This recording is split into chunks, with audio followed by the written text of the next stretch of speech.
జగత్ కళ్యాణమునకై సర్వభూత ప్రేమతో నిరంతరం దేశ సంచారం చేయుచు అద్వైత సిద్ధాంతాన్ని స్థాపించి ముముక్షువులకు, భక్తులకు, పామరులకు, పండితులకు ఆరాధ్యుడైన పరమహంస పరివ్రాజకాచార్య స్వామివారికి భయంకరమైన భగంధర వ్యాధి అంకురించింది.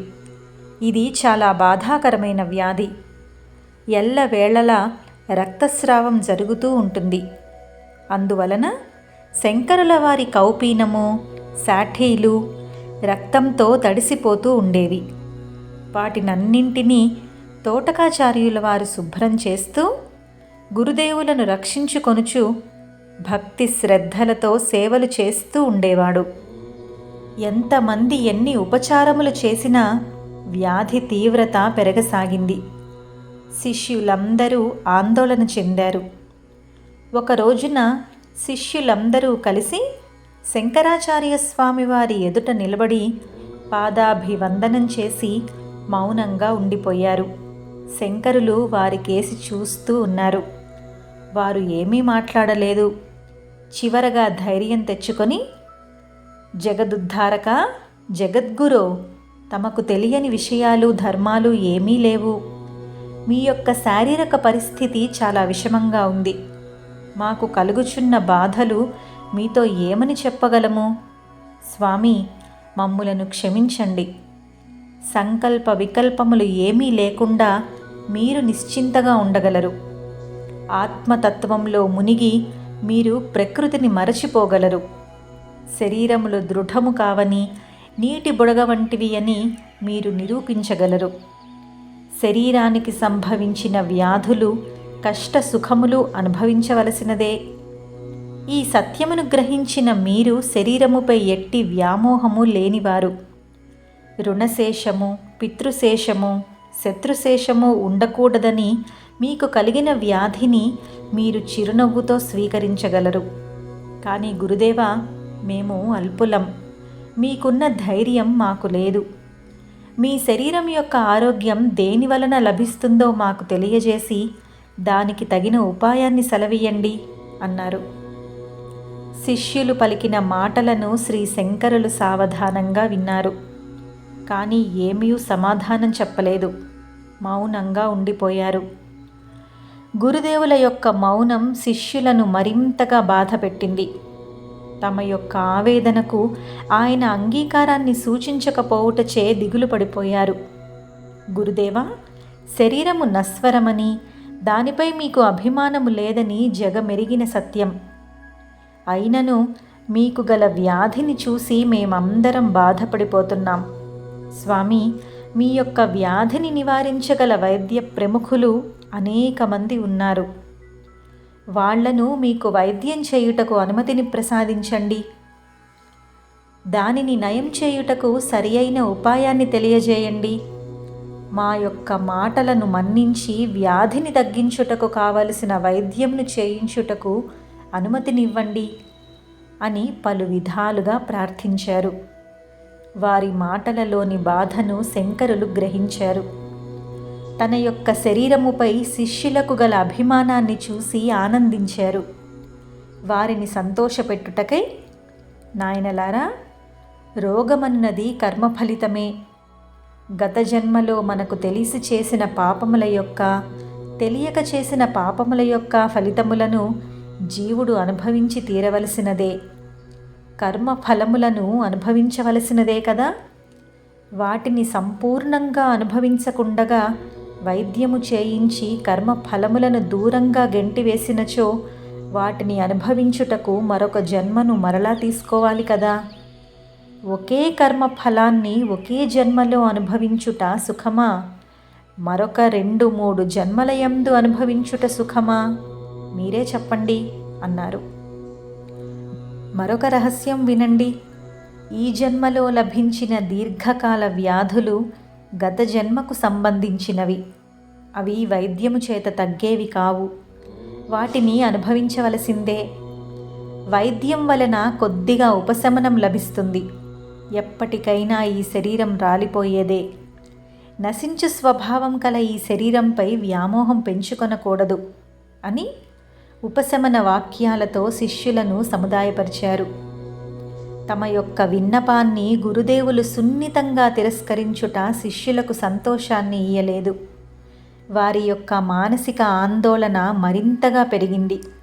స్వామి, మీరు చెప్పినదంతయు నిత్య సత్యమే, కానీ గురుదేవుల శరీరాన్ని రక్షించుకొనవలసిన బాధ్యత శిష్యులదే కదా.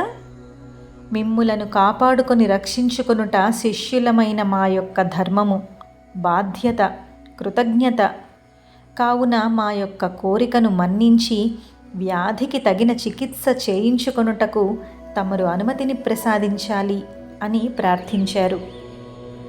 శిష్యుల యొక్క ప్రార్థనను గురుదేవులు విని సానుకూలంగా స్పందించారు. మీ యొక్క కోరిక ప్రకారం వైద్యులను రప్పించండి అని అనుమతించారు. శిష్యులందరూ అమృతం జల్లులో స్నానం చేసినట్లు ఆనందించారు. వెంటనే శిష్యులందరూ నలుదిక్కుల వైపు పరిగెత్తారు.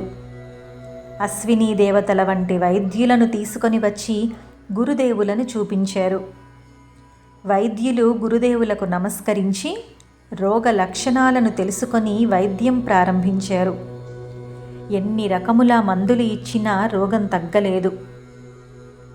కొద్దిగా బాధ తగ్గింది. వ్యాధిలో తగ్గిన లక్షణాలు ఏమాత్రమూ కనిపించలేదు. శంకరులు చిరునవ్వులు నవ్వి, ఇది మీ యొక్క వైద్యలోపం కాదు, కర్మఫలాన్ని అనుభవించవలసిందే కదా అన్నారు. వైద్యులు చేతులు జోడించి శంకరాచార్య స్వామి వారికి నమస్కరిస్తూ, స్వామి, మీరు చెప్పినదంతయు సత్యమే. మేము ఇచ్చిన మందులకు ఎంతటి రోగమైనా తగ్గి తీరవలసినదే. మందులకు రోగాలు తగ్గుతాయి, కానీ కర్మ ఫలాలు తగ్గవు కదా. మీరు చెప్పిన విధముగా ఇది రోగము కాదు, కర్మఫలమే. మిమ్ములను రక్షించుకొను సామర్థ్యం మాకు లేదు. దీనికి తరుణోపాయాన్ని మీరే తెలియజేయాలి అన్నారు. శిష్యులందరూ చేయుచున్న ప్రయత్నములను పద్మపాదాచార్యుల వారు గమనిస్తున్నారు. గురుదేవుల శరీరం రోగగ్రస్తమైనదనే విషయం సత్యం. అశ్వినీ దేవతల వంటి వైద్యులు నిస్సహాయులై వెనుదిరిగిపోవుట ఆశ్చర్యకరం. యోగ శరీరం ధరించిన గురుదేవులకు రోగం ఏ విధంగా వచ్చింది?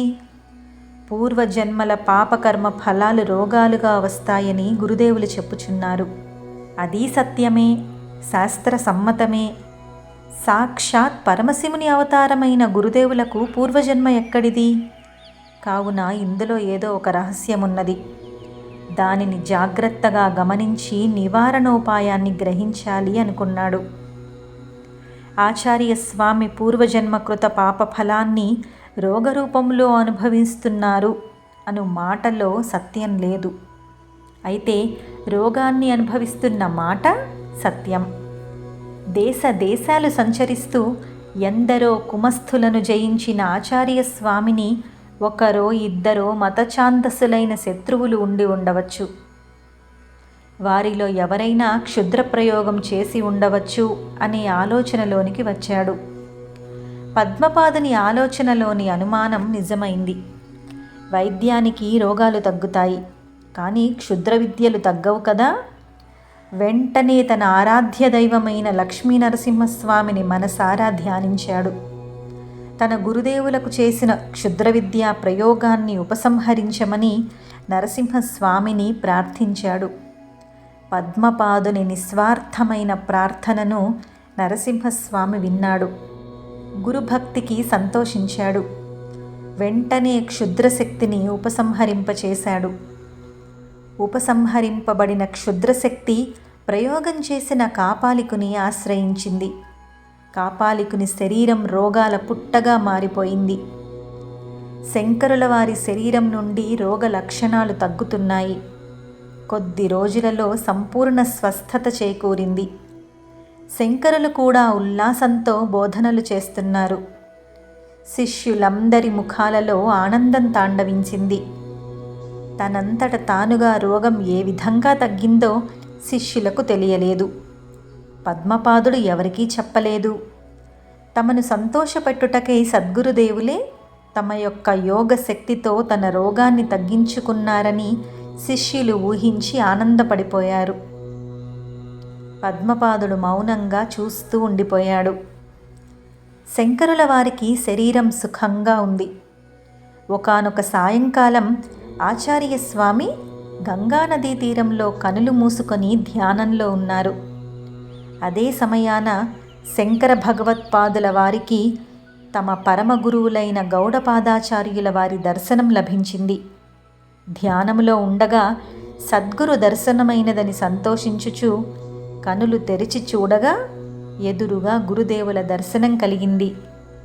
క్షణకాలంలో శంకరులు ధ్యానముద్రను వదిలి పరమగురువులకు ఎదురు వెళ్ళి సాష్టాంగ దండ ప్రణామపూర్వకంగా నమస్కరించి వినయంతో మౌనంగా పక్కనే నిలబడి ఉన్నారు. తన యొక్క శిష్యునికి శిష్యుడైన శంకరుని చూసిన వెంటనే గౌడపాదుల వారి కంటి నిండా ఆనంద బాష్పాలు నిండిపోయాయి.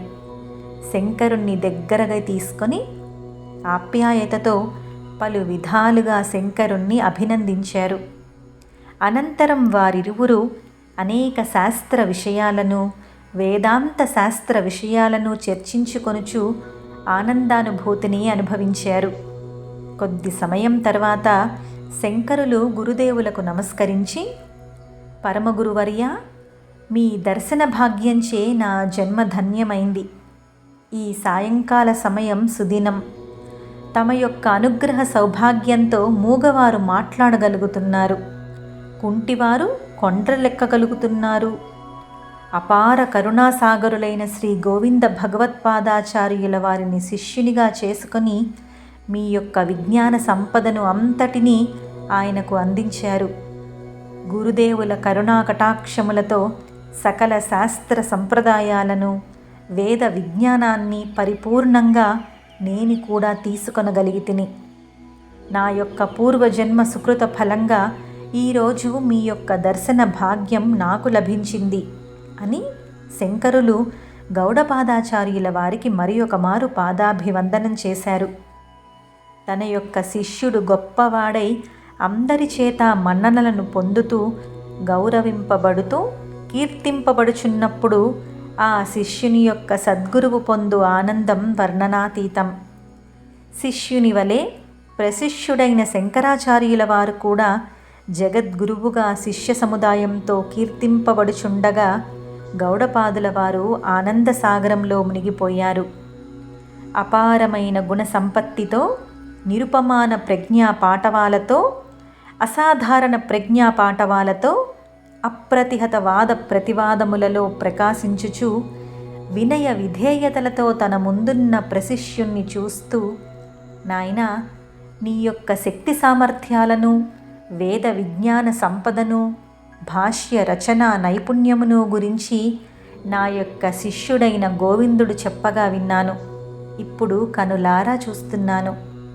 నా చేత స్వయముగా వ్రాయబడిన మాండూక్య ఉపనిషత్ కారికలకు నా యొక్క అంగీకారపూర్వకమైన కోరికతో నీవు వ్యాఖ్యానం చేసితివని విన్నాను. నీ యొక్క రచనా సంవిధానం పరమాద్భుతమని, అనితర సాధ్యమని గోవిందుడు నాకు సంగ్రహంగా తెలియజేశాడు. అందువలన నీవు రచించిన మాండూక్య కారికల ఉపనిషత్తుల యొక్క కారికలకు గల భాష్య పంక్తులను కొద్దిగా వినిపించు అన్నారు. పరమగురువుల కోరికను ఆదేశంగా స్వీకరించిన శ్రీ శంకరులు గౌడపాద కారికలకు తాను రచించిన భాష్యాన్ని స్వయంగా వినిపించారు. గౌడపాదుల వారు దానిని మైమరచి విన్నారు. బంగారమునకు సుగంధము కూడా లభించినట్లుగా చేసినందులకు శ్రీ శంకరులను మనసారా ఆశీర్వదించి అభినందించారు. శ్రీ శంకరుల యొక్క పాండిత్య ప్రకర్షకు, వివరణాత్మకమైన రచనకు ఆనందంతో మెచ్చుకొని, నాయనా, నేను నీకు ఒక వరము ఇయ్యదలచితిని, నీకు ఏమి కావలయేనో కోరుకో అన్నారు. వెంటనే శంకరులు పరమగురువులకు పాదాభివందనం చేస్తూ, తమ దర్శన భాగ్యమే నాకు లభించిన గొప్ప వరం, ఇంతకంటే మించింది నాకు మరొకటి లేదు. కానీ మీ యొక్క అభిప్రాయాన్ని ఆజ్ఞగా స్వీకరించి నేను అంగీకరిస్తున్నాను. స్వామి, నిశ్చలమైన మనస్సుతో స్వస్వరూప పరమాత్మయందు విహరించుచు అఖండానందమును అనుభవించినట్లుగా నన్ను అనుగ్రహించండి అని ప్రార్థించారు. శంకరుల వారి కోరికను మన్నించి తథాస్తు అని దీవించి గౌడపాదుల వారు తేజోమయ శరీరంతో అంతర్ధానమైపోయారు. ఇక తెల్లవారింది. రాత్రి జరిగినటువంటి విషయాలనన్నింటినీ ఆనందంతో శంకరులు తమ శిష్యులకు తెలియజేశారు. వారందరూ శ్రీ శంకరుల ప్రతిభా సామర్థ్యములను పలు విధాలుగా కీర్తించుకొనుచు ఒకరిని మరియొకరు అభినందించుకున్నారు. సూర్యోదయ సమయం సమీపించింది. దైనందిన కార్యక్రమములు పూర్తి చేసుకొని స్నాన జపాదుల యందు శిష్యగణమంతయు మునిగిపోయింది. వారికందరికీ శంకరుని మాటలే గుర్తుకు వస్తున్నాయి. శ్రీ శంకరాచార్యుల శిష్యులందరూ అక్కడ నుండి బయలుదేరి కాశ్మీర దేశమునందలి సర్వజ్ఞ పీఠము యొక్క దక్షిణ ద్వారమును తెరిపించుటకు శ్రీ శంకరులను ప్రోత్సహించసాగారు. మరునాటి ఉదయం శ్రీ శంకరాచార్యుల వారు గంగానది పవిత్ర జలాలలో స్నానమాచరించి నిత్యానుష్ఠానములను పూర్తి చేసుకొని పరమ ప్రశాంతంగా ఆనందమూర్తి అయి ఉన్న సమయంలో ముఖ్య శిష్యుడైన పద్మపాదాచార్యుల వారు సమీపించి నమస్కరించి శిష్యులందరి యొక్క అభిప్రాయములను వినయంగా ఈ విధంగా వివరించాడు. ఆచార్యదేవా, పాదాభివందనాలు. భారతదేశానికి శిఖరాయమానంగా కాశ్మీర దేశం విరాజిల్లుతోంది.